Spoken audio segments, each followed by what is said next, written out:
इसको गेहूं के आटे में आपको गूंद लेना है। गूंद के उसकी 108 गोलियां बना लेनी है आटे की। फिर आपके पास में जो भी पानी हो, जहाँ पे मछलियाँ हो, तो वहाँ पे जाके उन 108 गोलियों का आपको उन मछलियों को खिलाना है। जो जय श्री राम, जय बागेश्वर धाम की मैं अनुरेखा स्वागत करती हूँ आपका आपके अपनी चैनल सरल भक्ति में। तो कैसे आप सब लोग, उम्मीद करती हूँ सब अच्छे होंगे और सब पे बालाजी की कृपा ऐसे ही बनी रहे। रामचरितमानस वैसे तो अपने आप में एक संपूर्ण ग्रंथ है। इसको हर सनातनी हिंदू के घर में ये जरूर होनी चाहिए। रामचरितमानस जब तुलसीदास जी ने इस रामचरितमानस को लिखा था, तब शिव जी ने स्वयं इसके साक्ष्य दिए थे, प्रमाणित किया था कि ये कलयुग में सबसे चमत्कारिक और सबसे असरकारक है और सबसे प्रभावशाली कोई भी ग्रंथ है तो सब ग्रंथों से ऊपर है तो रामचरितमानस है। जब तुलसीदास जी ने लिखी थी तब वे कई विद्वान पंडितों ने इसको नकार दिया था, इसको मान्य नहीं किया था कि ये कोई ग्रंथ नहीं है। तब इसको प्रमाणित करने के लिए स्वयं शिव जी प्रकट हुए थे और जब ये इसको एक मंदिर में रखा गया सारे ग्रंथों के नीचे दबा के, और जब सुबह मंदिर के पट खोले गए तब ये सारे ग्रंथों के ऊपर थी रामचरितमानस और उसके ऊपर लिखा हुआ था सत्यम शिवम सुंदरम। तो शिव जी ने कहते हैं कि सत्य इसी पर शिव ही सुंदर है। तो जो भी कलयुग में सबसे चमत्कारिक ग्रंथ है जो भी है आज की तारीख में, वो रामचरितमानस है। तो आप हर हिंदू को रामचरितमानस जरूर पढ़नी चाहिए। घर में रखने मात्र से ही आपके घर में कभी काल का प्रवेश नहीं होता, कभी अकाल मृत्यु नहीं होती। जिस घर में रामचरितमानस रहती है उस घर में सदा बजरंगबली का निवास बना रहता है कि जहाँ जहाँ कीर्तन है होता श्री राम का, लगता है पैरा वहाँ वीर हनुमान का। तो बजरंगबली कभी उस घर को नहीं छोड़ के जाते जिस घर में राम जी का ग्रंथ हो, राम जी की पूजा होती हो, और उस घर पे राम जी की कृपा तो बनी ही रहती है। साथ में शिव जी की नवग्रह की भी हमेशा दृष्टि अनुकूल रहती है। उस घर पे कभी भी शनि की कुदृष्टि नहीं पड़ती। देखिए, जहाँ बजरंगबली का पूजन होता है वो नियम तो आपको पता ही है। लहसुन, प्याज, मांस, मदिरा का तो आपको परहेज करना ही करना है। साथ में आपको अपना आचरण भी शुद्ध रखना है। बहन बेटियों के और बड़े बुजुर्गों के प्रति अपना मान सम्मान है उनका बनाए रखें। तो इस तरीके से आप पूरा पूजन करते हो नियम से तो ईश्वर की कृपा बहुत जल्दी होती है।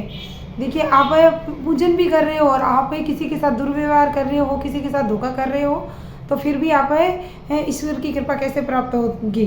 तो इसलिए इस बात का जरूर ध्यान रखें कि जो भी नियम होते हैं आप, तो वो नियम अशुद्ध सात्विक रहे और अपना आचरण और व्यवहार एकदम संयमित रखे।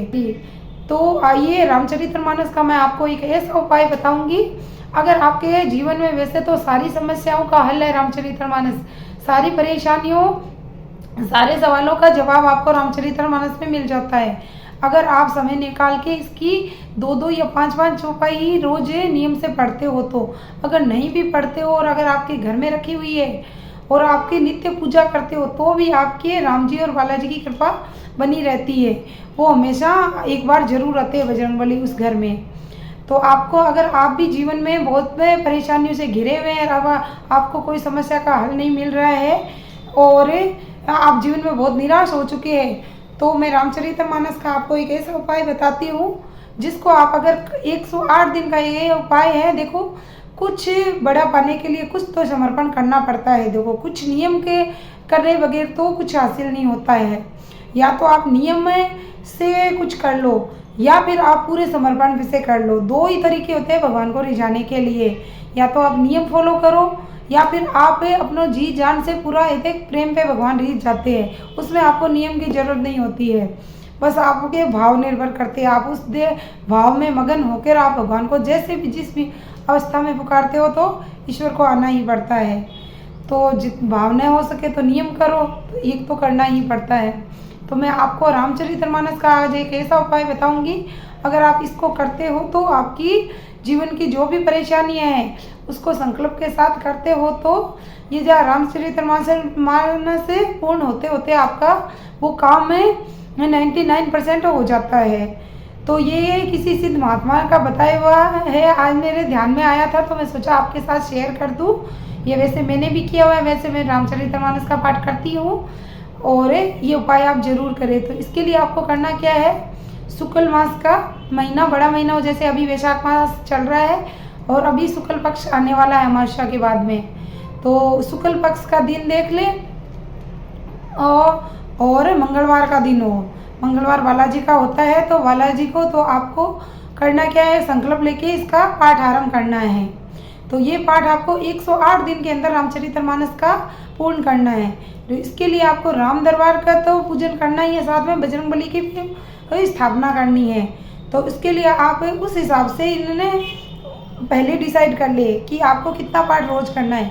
इसलिए इस बात का इन दिनों में आपको ये थोड़े नियम जरूर फॉलो करने हैं, क्योंकि नियम और पूरे समर्पण से करते हैं तभी उसका फल मिलता है हमें। तो इसके लिए आपको नहा धो के हो सके तो ब्रह्म मुहूर्त में करें तो और भी अच्छा है। अगर उतना संभव नहीं हो सके तो सुबह आप जितना जल्दी हो सके उतना उठ के फिर आपको ये करना है। नहा धो के निवृत्त होके हो सके तो 1 लोटा जल सूर्य को और महादेव जी को जरूर चढ़ा के आए उससे पहले। बाद में आप लाल आसन लगा के उस पर राम दरबार को स्थापित करें। साथ में बजरंगबली तो राम दरबार में होते ही है, बजरंगबली को स्थापित करें। फिर उनको यथासंभव आपके जो श्रद्धा हो उस अनुसार उनका पूजन कर ले। जो भी आपके पास अवेलेबल हो, सिंपल तरीके से है, रोली चंदन तिलक लगा के उनका पूजन कर लो। आपके पास पुष्प माला की व्यवस्था हो तो उनको अर्पित कर दो, नहीं तो कोई ज़रूरी नहीं है। और जो आपके पास प्रसाद हो, कोई फ्रूट घर में, उनका रोज़ आप नियम से भोग लगाओ। अगर नहीं हो तो कोई बात नहीं, घर में खाना बनता है उसमें जो पहला भोग निकालते हो आप उसका 1 रोटी पे गुड़, ये चीनी या कुछ भी मीठा बना के उसका चूरमा बना के भोग लगा सकते हो। भगवान सिर्फ भाव के भूखे होते हैं, तो आप इस तरीके से आप उनका पूजन कर सकते हो। इस आपको पूजन करना है, फिर रामचरितमानस को स्थापित करना है। ध्यान रखिए उसको आपको एक चौकी पे या उसकी वो आती है स्टैंड बुक रखने का, उसके ऊपर बुक को स्थापित करें लाल कपड़ा बिछा के। फिर बुक का पूजन करें और आप अपनी मनोकामना बोल दें। जो भी आपका काम है, जो भी कठिन से कठिन कार्य भी इससे पूर्ण होते हैं। ये रामचरितमानस खत्म होते होते ये आपको 108 दिन का संकल्प लेना है।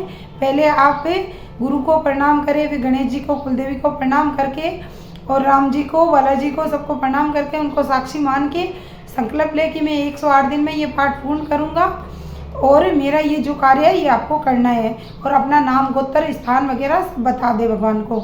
इस तरीके से आपको संकल्प करके फिर वो बुक का पूजन कर ले। उस पर गंगा जल मिले हुए जल से चीटे लगा के उस पर तिलक, रोली, चंदन से उनके ऊपर जो राम जी का राम दरबार का है फोटो, उनका पूजन करके फिर उसको बुक को आरंभ करें आप।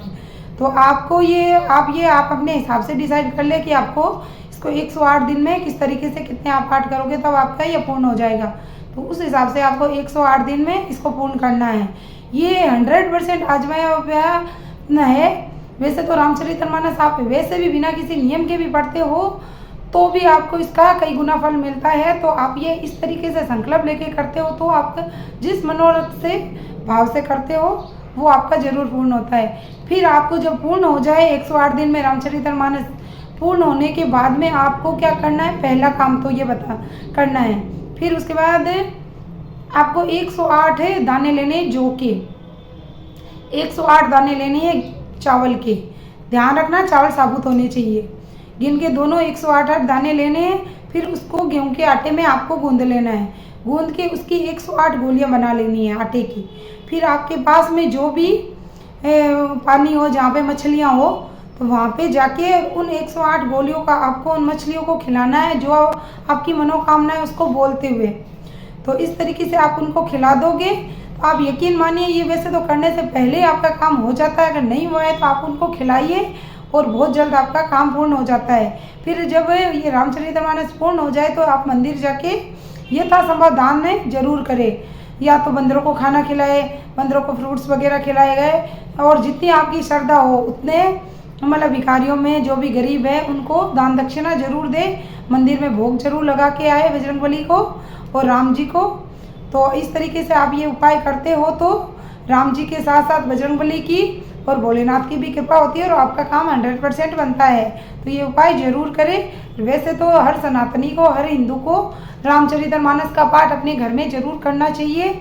समय निकाल के, ज़्यादा नहीं हो सके तो 5 या 2 चौपाई का नियम जरूर बनाएं और रोज 2 चौपाई या 5 चौपाई जरूर बोले और अपने बच्चों में भी आदत जरूर डालें। जिस घर में रामचरितमानस का पाठ होता है वहाँ पे वहाँ के बच्चे कभी कुसंगति में नहीं पड़ते हैं। वहाँ हमेशा मान सम्मान, उस घर का मान सम्मान हमेशा बना रहता है। वहाँ पे कभी धन की कमी नहीं होती है। उस पर हमेशा वह भगवान की, ईश्वर की कृपा हमेशा बनी रहती है। उस घर में कभी कोई रोग बीमारी नहीं होती है। जिस घर में रामचरितमानस रखी गई हो या रामचरितमानस का पाठ होता है, तो इसलिए अगर आप नहीं करते हो तो अभी से रामचरितमानस खरीद के जरूर लाए और उसका आदत जरूर डालें अपने बच्चों में। अच्छे संस्कार के लिए हमारे हिंदू धर्म में कि ग्रंथों का ज्ञान होना चाहिए अपने बच्चों को। तो इसलिए अपने घर में जब ग्रंथ होंगे तभी बच्चे उसको पढ़ेंगे। तो बच्चों में ऐसी आदतें जरूर डालें कि वो राम जी के चरित्र से उससे सीख लेंगे, तो वो राम जी के जैसे जो बनेंगे, उनमें वो कुसंगति में नहीं पड़ेंगे। उम्मीद करती हूँ आपको ये जानकारी पसंद आई होगी, और अगर पसंद आई हो तो मुझे कमेंट करके ज़रूर बताएं। जय श्री राम जरूर लिखिए। और आपने अभी तक मेरे चैनल को सब्सक्राइब नहीं किया तो सब्सक्राइब कर ले और बेल आइकन को भी प्रेस कर दे, ताकि ऐसे वीडियो आपको समय समय पे मिलते रहे।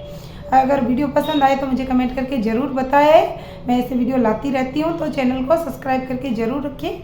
जय श्री राम। मिलते हैं नेक्स्ट वीडियो।